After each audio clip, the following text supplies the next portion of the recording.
my father has always taught us to do, and that's listen to our audience. Wink, wink.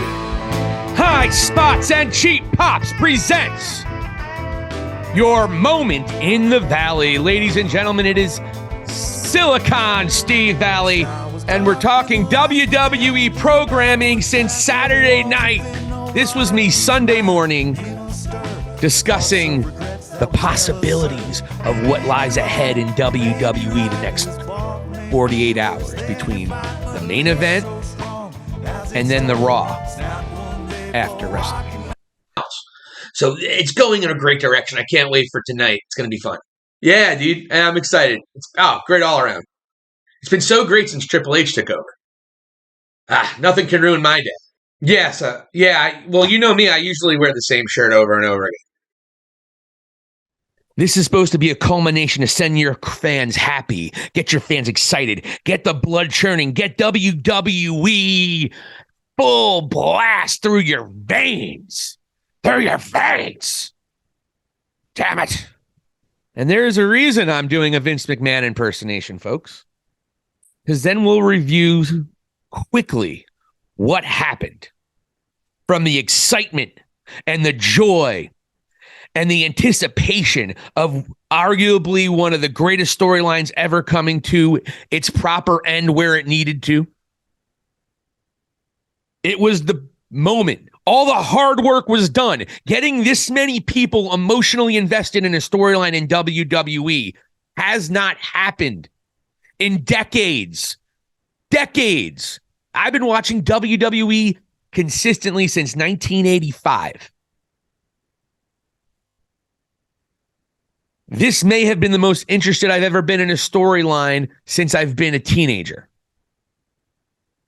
This bloodline situation with all the four-dimensional characters, Roman Reigns beautifully spoke about it a couple times this weekend. This beautiful story had a chapter ending. The bloodline was not ending. Roman Reigns wasn't going away.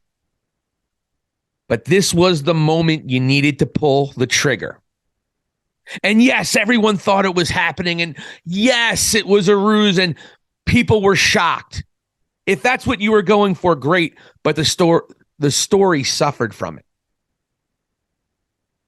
As you know, Roman Reigns defeated Cody Rhodes in the way that Roman Reigns has won virtually every single one of his matches since becoming this champion during his championship reign.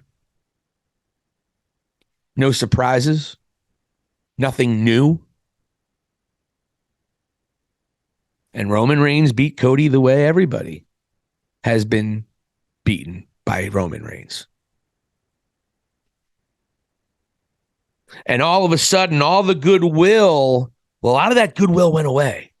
All the goodwill that people like me who were shitting all over the WWE product because how stupid it made me feel, how much of an asshole it made me feel, how many times I had to pick up the remote control and fast forward. The terrible programming with arguably the greatest roster they ever had just was insipid. It was horrible. Vince McMahon, 76, 77, 78-year-old Vince McMahon is a terrible creative entity. It's the way it is. Triple H came in and he's been competent and he's allowed some great storytelling, probably letting Roman Reigns and Paul Heyman take the wheel on their storylines and everything that has gone through with that. And again, Paul Heyman, a very underestimated entity when it comes to the creative and the bloodline. This is a Paul Heyman masterpiece more than anybody, I'm sure. And Roman Reigns as well. And this is where the story should have ended.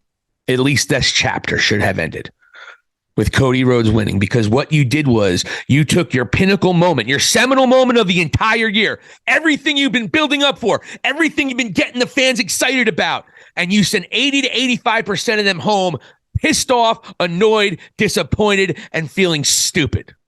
Any way you cut the potato, that is exactly what happened. You sent your fans, the WWE universe, who you suck on their proverbial wah, wah, every single week, so ridiculously how much you love the WWE universe. Well, you sent 80 to 85% of them home disappointed and sad. Period. At your biggest show where the most money was to be made, that's what you did. You made that choice. Is it Triple H? Did he make that choice? Or does it smell like Vincent Kennedy McMahon once again? I heard a couple interviews with Roman Reigns, and I didn't overreact. And initially, I was kind of like, what the fuck? That was stupid. And it feels like Vince, but whatever. I'm going to give him the benefit of the doubt. I heard the way Triple H was talking after the press conference. I heard the way Roman Reigns was talking after the press conference. They sound like they got a good plan. Whatever it is, it needs to be better than what would have happened Sunday night if you pulled the trigger with Cody Rhodes, Triple H. I mean, Vince. It better be better. You're going to need to work a lot harder than you ever did before and catch lightning in a bottle for a second time to get to the moment you could have had on Sunday. This was beyond a bad botch. It is a gamble. At that point, though, after hearing Triple H and hearing Roman Reigns, I calmed down a little bit and I said, okay, I'm getting excited about Monday Night Raw tonight. Monday Night Raw is going to be killer. It's Triple H's first WrestleMania after Raw, or Raw after WrestleMania. This was going to be a great moment. Maybe we're going to get Randy Orton again. Maybe we're going to get Jay White. Of course, expectations are put on us. Expectations are put on us, the audience. But we want something, right? We are told over and over and over and over. There's documentaries on it.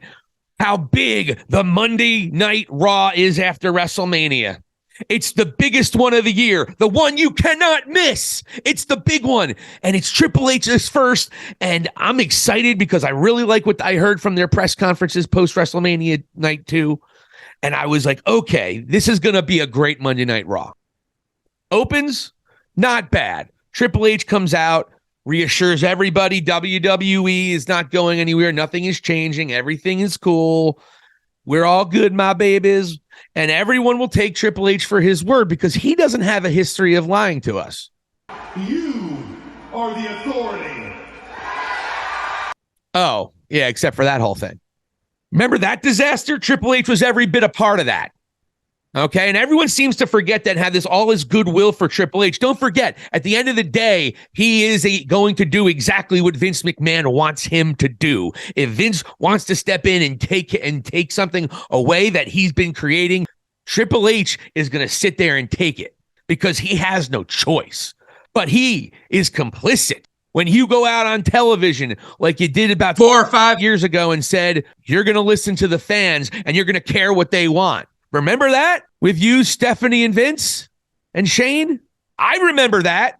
It was a lie directly to all of our faces. And again, once again, making the WWE universe, the intelligent ones, feel like you don't respect our intelligence and you make us feel stupid.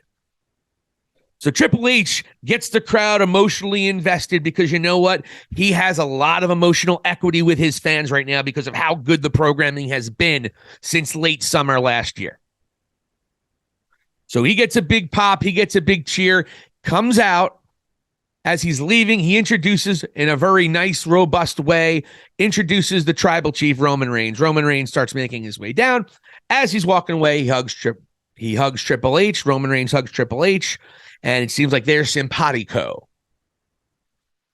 And then Roman Reigns cuts a decent promo. Doesn't really bring up a lot of the stuff with his family. Just talks about beating Cody. Doesn't really get into it too much, though, because Cody comes out right away, wants a rematch, da-da-da-da-da. Which it's like, I don't give a shit about a rematch anymore. My bubble popped in terms of that.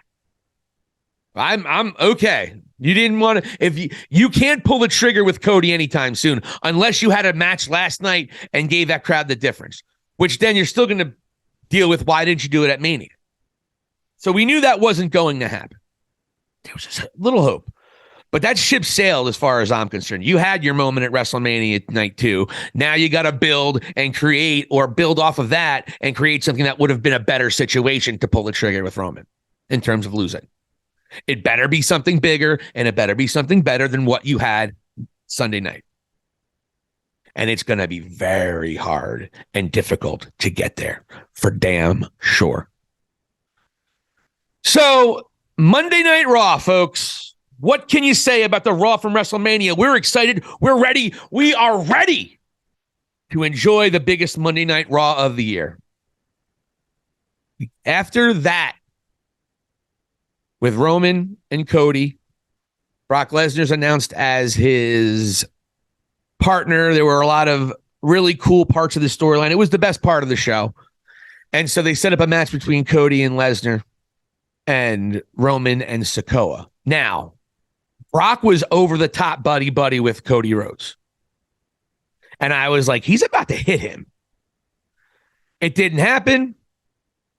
But I was like, Brock gonna hit him some point tonight. I was like, Cody Rhodes is taking at least one F5 tonight. That's exactly what I said in the first segment. Hold on to that thought. The rest of the night, I'm not going to go through everything, but the rest of the night was nonsensical bullshit promos or not so great matches. It was an absolute abysmal Raw.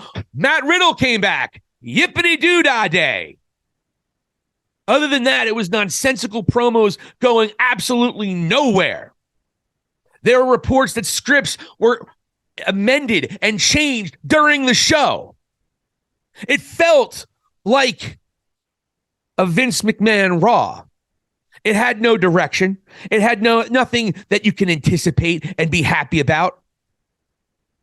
It was a boring, dreadful, nonsensical disaster of an episode of Raw if you're using Triple H standards.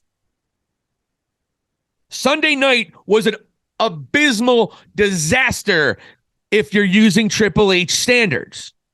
If you're using Vince standards, it was Fucking Vince! The Triple H, this is supposed to be different. This is supposed to be better. You're not supposed to disappoint your fans over and over and over again. And what you did in 2 days of programming, you have taken a lot of that goodwill and the love that we had going for you, and now we're all on eggshells. Just like apparently a lot of the talent in WWE backstage, who many think Vince McMahon has the pencil once again. Remember the before times? Remember how happy we were that WWE program was actually going places? WWE program was actually going places where we enjoyed, where there were characters that we cared about. There were moments that we're going to cherish the rest of our lives. And what'd you give us since then? What moments? Since Saturday night, when Kevin Owens and Sami Zayn won the tag team championship, what good feeling moments are we going to remember as goddamn that was good?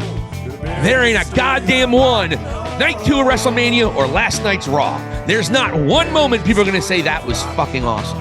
Maybe the Intercontinental Championship match Sunday night, maybe, which was great. I want to omit that from everything I said poorly about that show.